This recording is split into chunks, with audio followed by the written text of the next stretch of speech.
안녕하세요. 오늘 파이코인에 관련된 아주 중요한 내용과 소식을 가지고 여러분들과 함께 공유하려고 이렇게 마이크를 켰습니다.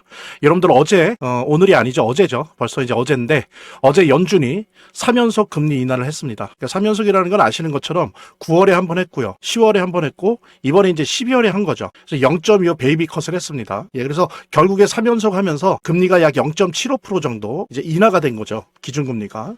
그러면서 파월이 여러 가지 얘기를 했는데, 일단은 이 뉴스의 기자님께서는 내년 인하 이래로 유지한다라는 식으로 보도를 했는데, 뭐 틀린 말은 아니에요. 거의 점도표나 이런 걸 보면 2026년에 한 번, 2027년에 한 번 정도 할 걸로 예상된다라고 얘기를 했는데, 파월도 되게 모순적이고 이중적인 얘기를 했습니다. 뭐냐면 한 번은 더 이상 금리 인하를 얘기하는 사람이 없다라는 말도 했고요. 그래서 내년에 한 번 정도 할 것이다라는 식의 되게 매파적인 발언을 하면서도 그 앞전에 바로 앞에서 뭐라고 얘기를 했냐면, 지금 현재 금리는 중립적이다. 중립적인데 상단에 있다라고 얘기를 했어요. 이 얘기는 되게 비둘기파적인 발언이거든요. 상단에 있다는 얘기는 뭡니까? 내려올 여지가 있다는 거예요. 그죠? 중립적이다라고 얘기했으면 끝나는데 상단에 있다라고 얘기하면서 시장을 혼란스럽게 하고 있습니다. 그래서 지금 보면 어쨌든 어제 FOMC 회의록이나 점도표 등등을 보면 이중적이고 모순적인 것들이 막 섞여 있습니다. 그 다음에 또 자신의 입장이나 마음에 따라서 너무 과하게 해석하거나 너무 작게 해석할 수 있는 여지들이 많이 곳곳에 숨겨져 있기 때문에 이거를 잘 해석해내지 못하면, 예를 들면 파이코인이 내년 상반기에 어떤 전망을 그릴 것인가에 대한 내용을 정확하게 전망하기가 힘듭니다. 그래서 제가 오늘 여러 가지 백데이터를 적어도 수십 페이지 이상 다 확인을 한 상태에서 그 전제하에서 FOMC의 어제 그 금리 인하 결정의 회의록과 점도표에 근거한 명확한 분석, 내년 상반기 전망에 대해서, 파이코인의 전망에 대해서 여러분들과 함께 나누겠습니다. 자, 본격적으로 시작하도록 하겠습니다. 자, 먼저 보시죠.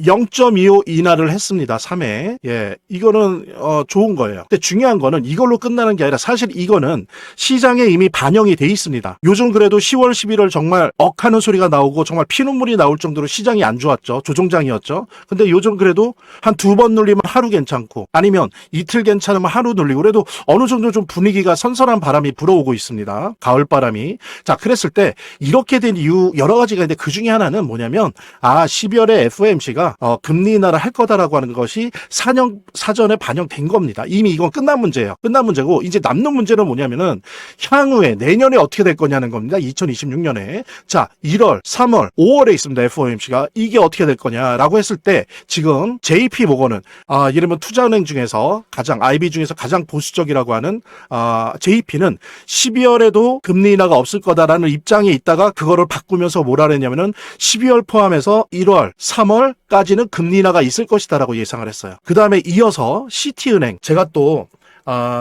이 프로모션을 통해서 우리 빨리 신청을 주신 순서에 따라서 무료 증정하려고 하니까요. 010-9627-3205로 문자 주시기 바랍니다. 기존의 프로모션은 다 끝났고요. 제가 쓸 수 있는 것들도 다 소진되었고, 이제 지금 남아있는 거는 투자지원금 일부랑 파이코인 직접 무료 증정하는 건데, 일단은 지금 저는 중순 이후로 남아있는 투자지원금 소진하려고 하고요. 지금은 일단 남아있는 몇 개 물량들을 좀 풀려고 합니다. 그래서 신청 순서에 따라서 뭐 많이 가지신 분들한테 큰 도움은 못 되겠지만, 그래도 조금이라도 평단가 낮추시고, 특히 지금은 별거 아닌 것 같지만 내년 제가 설명드린 내년 상반기 혹은 하반기까지 이어질 폭등회장에서 2배가 될지 4배가 될지 10배가 될지 모르지 않습니까? 그러니까 너무 작다고 불평하지 마시고 빨리 010-9627-3205로 문자 주시면 순서에 따라서 증정해 드리도록 하겠습니다. 지금 현재 이제 남아있는 잔량을 가지고 이제 중순부터는 또 투자지원금 프로모션을 좀 하려고 하는데, 많은 분들한테 다 혜택을 드리지 못하지만 그래도 한 중순부터 한다라고 하면은 한 보름 동안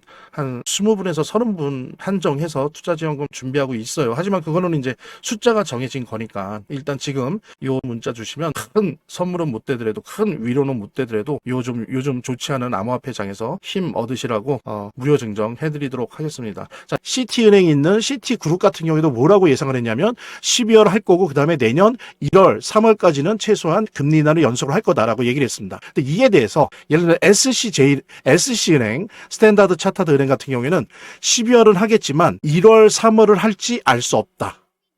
라고 얘기를 했어요. 안 할 수도 있다. 근데 알 수 없다라고 얘기를 했어요. 예. 그리고 또 다른 월가의 또 다른 트레이더들 모임에서 그러니까 여론조사를 했는데 일부 사람들이 1월은 안 할지 몰라도 3월, 5월은 할 것이다. 라는 또 의견이 나서 여러 가지 의견이 있는데 중요한 건 뭐냐면 대다수는 내년에 할 거라는 겁니다. 언제? 1월, 3월, 5월 중에 최소한 2번은 할 거다라는 얘기가 나오고 있어요. 그런데 또 중요한 건 더 중요한 게 뭡니까? 연준 신임 의장을 뽑죠. 1월에 이제 임명을 할 거예요. 근데 지금 가장 유력한 게 누구예요? 케빈 메세지예요. 이 사람은 완전히 초비둘기파죠. 그래서 이 사람은 어떤 입장을 갖고 있냐면은 이자는 기준이 금리는 2%면 족하다. 2%대면 국가가 너무 올려놓으면 안 된다. 이거는 빨갱이다. 사회주의적인 정책이다. 국가가 너무 개입하면 안 된다. 그냥 내버려둬야 된다. 2% 정도로 라고 하는 생각을 가지고 있어서 2026년 하반기에는 자기가 연준 의장이 된다면 2%대를 유지하게 하겠다라고 얘기한 사람이에요. 근데 이 사람이 연준 의장이 되는데 비연준 이사 출신이기 때문에 일단 1월에 임명을 받고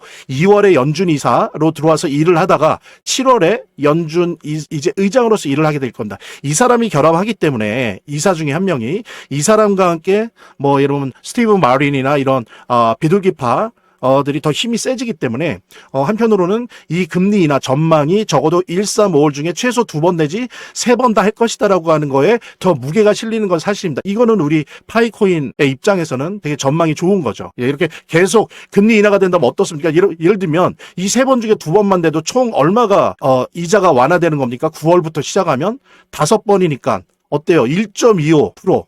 자, 이러면 MMF에 지금 제가 말을 많이 했는데 이거를 8조 달러가 지금 묶여 있어요. 대기 중인데 1.25달러 내려오면 적어도 이 MMF 8조 달러 자금 중에 적어도 한 30%는 뛰쳐나옵니다. 왜? 이자가 떨어지니까. 이거를 상쇄하기 위해서 위험자산 쪽으로 넘어간다고요. 근데 다 넘어가진 않아요. 한 보통 매년 역사적 통계를 보면 한 30%가 넘어갑니다. 그럼 30%만 해도 얼마입니까? 2.4조예요. 엄청난 유동성이 위험자산 시장에, 즉 우리 암호화폐 시장과 주식시장에 넘어오는 겁니다. 그렇기 때문에 금리 인하는 뭐 다른 영역, 뭐 은행에서 대출을 많이 해줘서 달러가 풀려진다든지, 그래서 달러가 약해지기 때문에 채권이 인기가 없어져서 채권에 들어간 자금들이 위험자산 쪽으로 암호화폐와 그다음에 주식시장으로 넘어온다. 이런 여러 가지 통로를 통해서 금리 인하하는 거는 우리 암호화폐 시장에 좋은데, 특히 지금은 MMF 시장에 워낙 많은 돈이 대기 중이기 때문에 여기를 건드리게 되는 뇌관이다, 금리 인하. 그래서 이 금리 인하 1, 3, 5월 중에 최소 2번, 3번 하는 게 되게 중요한 건데, 예, 지금 보면 케빈 메셋이 유력하고 그다음에 주요한 투자은행들의 전망을 볼 때 최소 2번 내지 3번 할 가능성이 매우 높다라고 하는 부분. 그래서 우리 파이코인이 내년 상반기에 정말 암호화폐 불장, 우리 파이코인의 불장을 맞을 확률이 대단히 높다라고 하는 것을 다시 한번 확인할 수 있는데, 단 조심해야 될 게 있습니다. 그건 뭐냐면 관세예요, 관세. 만약에 대법원에서 관세에 대해서 위헌 판정을 내리면 이 금리 인하 이 순서가 뒤로 밀릴 거예요.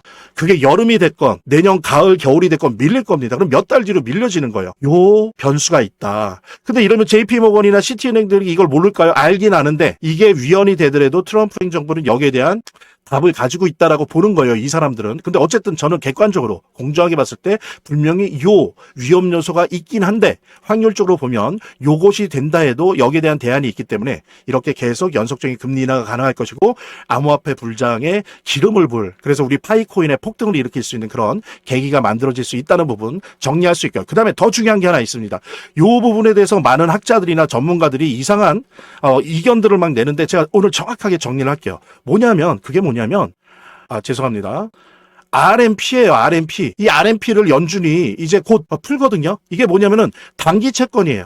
1년 이내에 단기 채권입니다. 그러니까 연준이 1년 이내 단기 채권을 계속 산다는 거예요. 그래서 매달 한 400억 불 정도 산대요. 그래서 이거를 일단 이번 달에 사기 시작했어요. 이미 사기 시작하는데 12월부터 400억 달러 규모로. 근데 이제 이게 1월도 2월도 3월도 살 겁니다. 왜냐하면 4월에 세금 내는 달이거든요. 이 전까지는 은행에 지급준비금을 채워줘야 돼요. 지금 유동성이 말라서 시중은행들이 지급준비금이 다 비어 있어요. 그러니까 거기를 채워줘야 된단 말이에요. 예, 채워줘야 되기 때문에 지금 계속 최소한 400억 불에서 600억 불을 매달 지금 RMP 단기 채권으로 풀 겁니다. 근데 이거를 해석하는데 두 가지 입장이 있어요. 하나는 뭐냐면 이거는 QE가 아니다, 양적 완화가 아니다라고 주장하는 전문가들이 있고, 하나는 이거는 뭐 저도 그런 말을, 그런 표현을 빌어 쓰기도 했는데 스텔스 QE다, 즉 아닌 척하면서 실제로는 QE다, 즉 양적 완화다 라고 얘기하는 두 축으로 갈려서 논쟁 중입니다. 저는 정확히 얘기할게요. 요 차원으로 얘기한다면 이거는 QE가 아닙니다. 이거는 양적 완화가 아니에요. 이거는 그냥 은행에, 시중은행에 비어있는 지급준비금 그 깡통, 지갑을 채워주는 기술적인 보충물이지 경기부양책이 아니에요. 양적 완화가 아니에요. 이거는 정확하게 짚고 넘어가야 됩니다. 근데 자꾸 일부 기자나 일부 경제학자들, 전문가들 보면은 RMP를 마치 이게 양적 완화인 것처럼 QE인 것처럼 얘기를 하거나 혹은 스텔스 QE라고 자꾸 표현한단 말이에요. 근데 그 바램은 알겠으나 이거는 냉정하게 평가해야 된다. QE가 아니다. 그럼 QE가 아닌데 어떻게 암호화폐 불장이 오느냐? 제가 통계를 한번 봤어요. 2011년, 12년, 19년 이때는 QE를 했어요. 장기 채권을 매입을 했습니다. 그래서 정말로 장기 채권 매입하니까 어떻게 돼요? 장기 금리 떨어지고, 그러니까 어떻게 해요? 달러 약세 오고, 달러 약세 오니까 어때요? 채권에 있는 돈들이 다 위험자산으로 넘어오죠. 그래서 주식과 암호화폐가 다 뛰었어요, 이때는. 근데 19년도에는 어떻게 했냐면 지금처럼 RMP를 했습니다. RMP만 했어요. 장기 채권을 안 샀어요. 단기 채권만 샀어요. 그랬더니 어때요? 영향이 없어요. 아무런 영향이 없습니다. 대신 뭐예요? 망가지는 것만 막는 거예요. 붕괴만 막는 거예요. 자산시장의 붕괴만 막는 거죠. 유동성이 너무 말라 비틀어져서 박살이 나는 것만 막을 뿐이에요. 근데 이때 이것이 마치 장기 채권을 매입한 것처럼 QE의 효과를 내기 시작했습니다. 어떻게 그렇게 됐냐? 이거를 몇 달 하다가 연속적인 금리 인하를 했어요. 한 3차례. 그랬더니 어떻게 됐느냐? 달러가 내려가고, 그러니까 어떻게 해요? 달러가 내려가니까 달러 지수가, 채권도 내려가고 장기 금리 내려가고, 그러면서 채권이나 MMF 등에 있는 자금들이 다 어디로 들어와요? 위험자산 주식과 암호화폐에 들어왔습니다. 즉 뭐냐면 RMP 자체는 QE가 아니다. 근데 뭐가 플러스 돼야 된다? 연속적인 금리 인하. 근데 우리 앞서서 봤죠. 연속적인 금리 인하 확률이 높다, 낮다, 높다. 그렇다면 RMP 단기 채권 매입 자체가 양적 완화의 출발선이다라고 보면 그건 거짓말이다. 이건 냉정하게 해석을 해야 된다. 이거는 그냥 기술적 보충이다. 근데 여기다가 연속적인 금리 인하 내년에 12월 빼고요. 1월, 3월, 5월에 최소 2번 내지 3번 계속 간다면 이 RMP가 뭐가 된다? QE가 돼버리는 거예요. 둔갑을 하는 거예요. 그래서 달러 떨어질 것이고, 그죠? 채권 금리 떨어질 것이고, 그래서 채권에 있는 자금이 MMF에 있는 자금, 곡고 막 파생 상품에 이 관련된 자금들이 다 어디로 온다? 위험 자산으로 온다. 그래서 암호화폐 불장이 올 것이다. 예, 이게 정확한 해석입니다. 그런데 이것을 막을 수 있는 유일한 몇 가지 그게 있죠. 변수는 뭐냐? 아까 말씀은 하나는 관세 부분. 관세에 대해서 대법원이 어떻게 판결할 거냐? 이걸 만약에 위헌으로 판결한다면 암호화폐 불장은 몇 달 밀린다. 3달 후가 됐건 6달 후가 됐건 7달, 8달 후가 됐건 뒤로 밀린다. 왜? 금리 인하가 밀릴 거기 때문에. 그 RMP만으로는 불장이 안 와요. 이건 QE가 아니에요. 예, 이거는 그냥 망가지는 거를 막을 뿐이고 오직 금리 인하랑 결합을 해야 되는데 관세 요게 변수다. 두 번째 변수는 뭐다? 엔캐리예요. 엔캐리. 지금 12월에 일본은행이 금리 인상을 하려고 합니다. 이렇게 됐을 때, 금리 인상을 했을 때 얼마나 많은 엔화 자금이 빠져나가느냐. 그 규모나 속도나 기간이 어떻게 될 것이냐가 사실 변수예요. 그런데 이제 전문가들은 이게 한 달 정도, 이전에 보면 작년 4월, 8월에도 그랬고 예전에도 보면 한 달 정도 딜레이 시키는 영향력은 있어도 오래가지 못한다. 이런 두 가지 변수는 있지만 지금 예상할 때 금리 인하 연속으로 내년 상반기에 한다? 그 다음에 이 금리 인하가 있다는 전제하에서 양적 완화는 아니지만 RMP가 양적 완화로 전환한다. 그래서 암호화폐 불장이 내년 상반기에 올 가능성이 매우 높다. 그랬을 때 파이코인은 최소한 예전에 전고점이 3달러 정도는 충분히 돌파할 가능성이 매우 높다. 그런데 5달러, 10달러까지 갈 수 있느냐의 문제는 요 RMP와 금리 인하의 숫자, 정말 만약에 케빈 메셋의 말대로 2026년 하반기까지 2%대로 이자를 만들 만큼 계속적으로 금리 인하를 한다면 5달러, 10달러, 몇십 달러까지 간다. 하지만 상반기에 1, 3, 5월 정도 하고 그냥 RMP 좀 진행하다가 중단하고 이러면 3달러는 돌파하겠지만 그 이상은 힘들 수도 있다. 요거는 이제 조건부예요. 이런 상황들은 저와 여러분들이 계속 보면서 모니터링을 하고 계속 이렇게 영상을 통해서 글을 통해서 만나면서 이런 부분 같이 공유하면 좋을 것 같습니다. 오늘 제가 급하게 연준의 어제 결정에 대한 정확한 관점과 분석, 어떤 분석의 내용들 여러분들과 함께 했고요.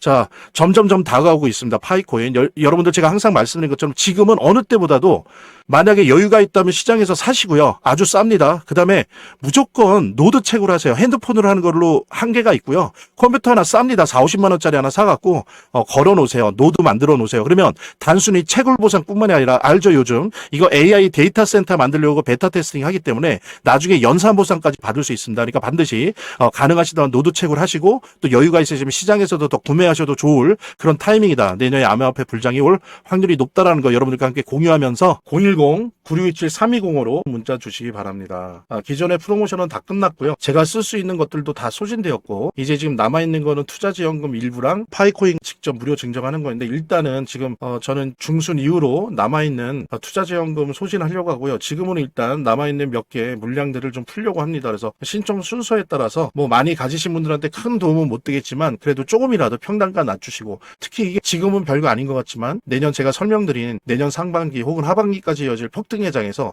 2배가 될지 4배가 될지 10배가 될지 모르지 않습니까? 그러니까 너무 작다고 불평하지 마시고 빠르게 010-9627-3205로 문자 주시면 순서에 따라서 증정해 드리도록 하겠습니다. 지금 현재 이제 남아있는 소량 잔량을 가지고 이제 중순부터는 또 투자지원금 프로모션을 좀 하려고 하는데 많은 분들한테 다 혜택을 드리지 못하지만 그래도 한 중순부터 한다라고 하면은 한 보름 동안 한 20분에서 30분 한정해서 투자지원금 준비하고 있어요. 하지만 그거는 이제 숫자가 정해진 거니까 일단 지금 요 문자 주시면 큰 선물은 못 되더라도 큰 위로는 못 되더라도 요즘 좋지 않은 암호화폐장에서 힘 얻으시라고 무료 증정 해드리도록 하겠습니다. 자, 저희 화면 제 동영상 화면 안에를 보면 이렇게 더보기란이 있습니다. 이 더보기란을 클릭을 하시면 다음 이런 화면이 나오는데요. 이 화면에서 모바일 링크가 있습니다. 이 모바일 링크 아래에 이 링크를 클릭을 하시면 이런 화면이 나오는데요. 여기서 이제 해당되는 웹을 클릭하시면 되는데 저 같은 경우에 아이폰이니까 사파리를 클릭하시면 됩니다.